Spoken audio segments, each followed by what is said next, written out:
أعوذ بالله من الشيطان الرجيم بسم الله الرحمن الرحيم اللهم صل على محمد وعلى آل محمد كما صليت على إبراهيم وعلى آل إبراهيم إنك حميد مجيد سبحان الله وبحمده عدد خلقه ورضا نفسه وزنة عرشه ومداد كلمته سبحان الله والحمد لله ولا إله إلا الله والله أكبر ولا حول ولا قوة إلا بالله العلي العظيم ربي زدني علما رب اشرح لي صدري ويسر لي أمري واحلل عقدة من لساني يفقهوا قولي اللهم فقهنا في الدين اللهم إنا نسألك علما نافعا وعملا متقبلا ورزقا طيبا اللهم إني أعوذ بك من علم لا ينفع ومن قلب لا يخشع ومن نفس لا تشبع ومن دعوة لا يستجاب لها اللهم طهر قلبي من النفاق وعملي من الرياء ولساني من الكذب وعيني من الخيانة إنك تعلم الخائنة الأعين وما تخفي الصدور إن الله لا يغفر أن يشرك به ويغفر ما دون ذلك لمن يشاء اللہ کے ساتھ اگر کسی کو شریک بنایا جائے تو یہ گناہ وہ کبھی معاف نہیں کرے گا، اور اس کے علاوہ جو دوسرے گناہ ہیں انہیں وہ جیسے چاہے معاف کر دے، اور جس نے کسی کو اللہ کا شریک بنایا وہ گمراہی میں دور تک چلا گیا۔ باقی جو صغیرہ گناہ ہیں ان کا امکان ہے کہ وہ معاف ہو جائیں گے۔ شرک ایسا گناہ ہے جو کہ کبیرہ گناہوں میں سے ہے۔ شرک کی 3 اقسام ہے: اللہ کی ذات میں شرک، اللہ کی صفات میں شرک، اور اللہ کے حقوق میں شرک۔ شرک جلی، شرک خفی، ہم نے دونوں سے بچنا ہے۔ یہ مشرکین اللہ کو چھوڑ کر دیویوں کو پکارتے ہیں، حقیقت میں وہ سرکش شیطان ہی کو پکار رہے ہوتے ہیں جس پر اللہ نے لعنت کی ہے، اور جس نے اللہ سے کہا تھا کہ میں تیرے بندوں میں سے ایک مقررہ حصہ لے کر رہوں گا۔ یہ کس نے کہا تھا؟ یہ شیطان نے کہا تھا۔ اور انہیں گمراہ کر کے چھوڑوں گا، انہیں آرزویں دلاؤں گا، اور انہیں حکم دوں گا کہ وہ چوپایوں کے کان پھاڑ ڈالیں۔ اب یہ آرزویں دلاؤں کا کیا مطلب ہے؟ کہ وہ گناہوں کو خوشنما کر کے ہمیں دکھائے گا۔ اور آرزویں کیا ہوتی ہیں ہماری؟ کہ نہیں ابھی کر لو، بعد میں معافی مانگ لینا، اس طرح کی اور کافی ساری چیزیں۔ اور چوپایوں کے کان پھاڑ ڈالیں مطلب کہ عجیب و غریب حرکتیں کرنا۔ آپ دیکھیں آج کل کیسی لوگ پیرسنگ کروا رہے ہیں، کہاں کہاں پہ چھدوایا جا رہے ہیں، تو یہ بھی ایک شیطان کا عمل ہے۔ اور انہیں یہ بھی حکم دوں گا کہ وہ اللہ کی پیدا کردہ صورت میں تبدیلی کر ڈالیں۔ آج کل یہ جو ہر وہ تبدیلی جو پرماننٹ تبدیلی ہے ہماری خلقت کے اندر، وہ جو ہے نا اس سے اللہ تعالیٰ نے منع کیا ہے۔ ہمارے ٹیٹوز، یہ جو ہم سرجریز کراتے ہیں، یہ ساری اس کے اندر آ جاتی ہیں۔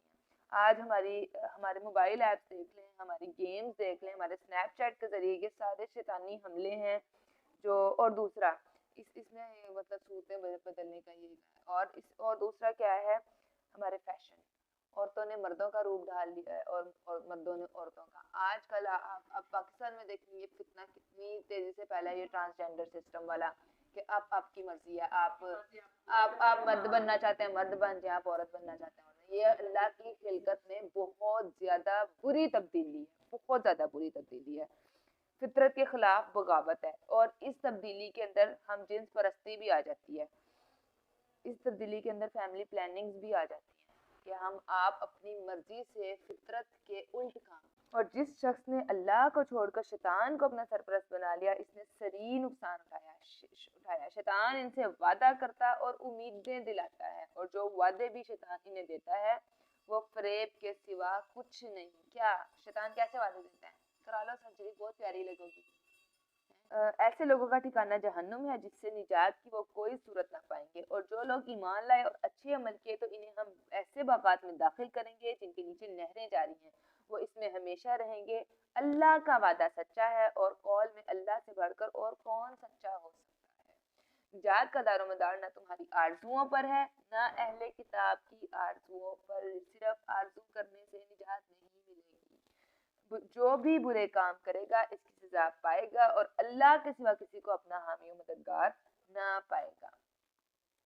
نجات کے لیے محنت ضروری ہے، عمل ضروری ہے، اور جو کوئی اچھے کام کرے گا خواہ وہ مرد ہو یا عورت، بشرط یہ کہ وہ ایمان لانے والا ہو، تو ایسے ہی لوگ جنت میں داخل ہوں گے اور ان کی ذرا بھر بھی حق تلفی نہیں کی جائے گی۔ اور اس شخص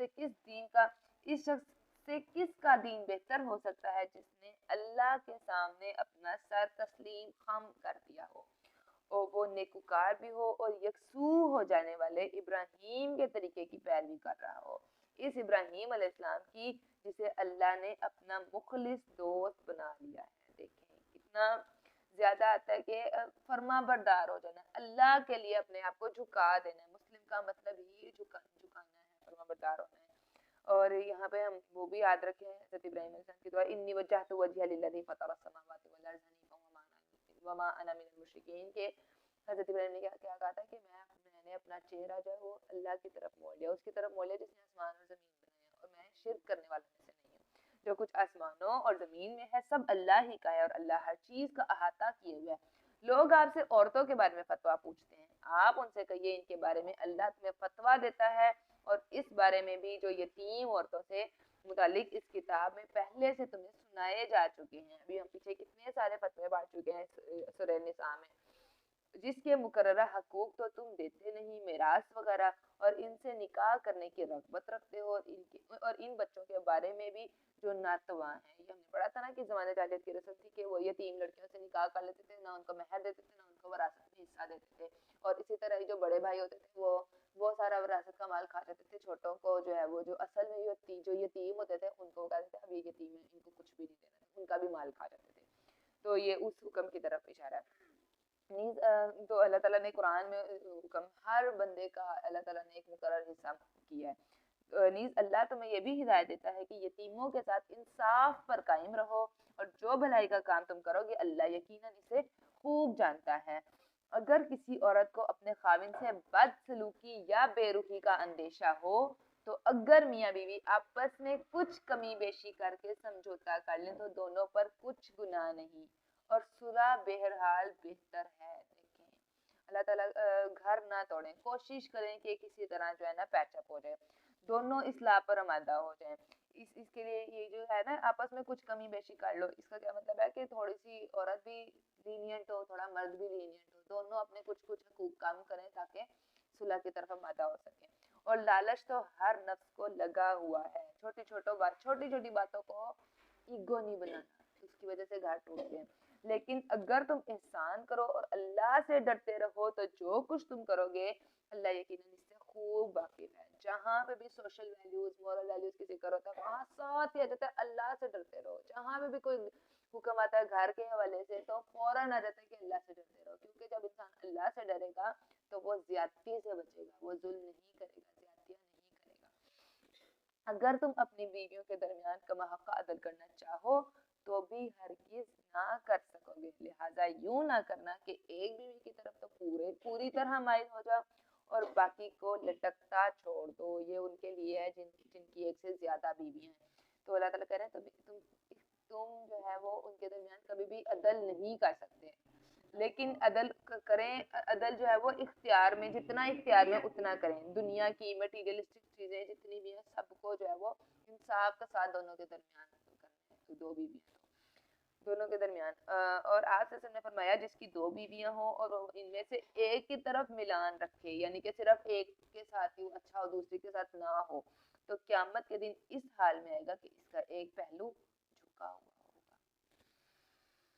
سیدہ عائشہ رضی اللہ عنہا فرماتے ہیں کہ آپ صلی اللہ علیہ وسلم کا یہ دستور تھا کہ عصر کے بعد آپ صلی اللہ علیہ وسلم اپنی تمام بیویوں کے ہاں جایا کرتے تھے، اور اگر تم اپنا رویہ درست رکھو اور اللہ سے ڈرتے رہو تو بلا شبہ اللہ بخشنے والا رحم کرنے والا ہے۔ اور اگر دونوں میاں بیوی میں صلح نہ ہو سکے اور وہ ایک دوسرے سے الگ ہو جائیں تو اللہ اپنی مہربانی سے ہر ایک کو دوسرے کی محتاجی سے بے نیاز کر دے گا، اور اللہ تعالیٰ بڑی وسعت والا اور حکمت والا ہے۔ اللہ تعالیٰ نے ساتھ یہ بھی رکھا ہے کہ اگر آپ نہیں رہ پا رہے، نہیں صلح کر پا رہے، آپ کے پیچ اپس نہیں ہو رہے تو آپ الگ ہو سکتے ہیں، اور جو کچھ آسمانوں اور زمین میں ہے سب اللہ ہی کا ہے۔ تم سے پہلے جن لوگوں کو کتاب دی گئی تھی انہیں ہم نے تاکیدی حکم دیا تھا، اور تمہارے لیے بھی یہی حکم ہے کہ اللہ سے ڈرتے رہو۔ پھر وہی بات آپ صلی اللہ علیہ وسلم نے فرمایا میں تمہیں بھی اور اپنے آپ کو بھی تقوی اختیار کرنے کی نصیحت کرتا ہوں، اور اگر تم کفر کرو گے تو سمجھ لو کہ جو کچھ آسمان اور زمین میں ہے وہ تو اللہ ہی کا ہے، اور وہ بڑا بے نیاز اور حمد کے لائق ہے۔